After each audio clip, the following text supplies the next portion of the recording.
ভাই কালকে যে 20 জন লোক আসবে তা বাবুর্চি টাবুর্চি ম্যানেজ করে লাগবে না?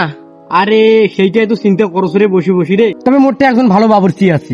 ভালো বাবুর্চি আছে? হ্যাঁ ভাই আছে। তাহলে চল আর করো, চল চল। চাচা, ওই আমাদের বাসায় 20 জন মেহমান আসবে, তো ওই গরুর মাংস কতগুলো লাগবে? গোশ 30 কেজি গোশ আনি লোক খাইয়া আরো থেকে 30 কেজি মাংস, হ্যাঁ লোক খেয়ে বাঁচে যাইবে। ওরও লাগবে ভাই। আর লবণটা কতটুক লাগবে? লবণ ধরো 10 কেজি লাগবে। 10 কেজি না হলে তুমি পারবা না করবে। না না না না, লবণ লাগবে, আদা লাগবে, জিরে লাগবে, গরম মশলা লাগবে।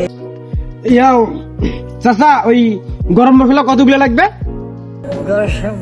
গরম মশলা 10 কেজি।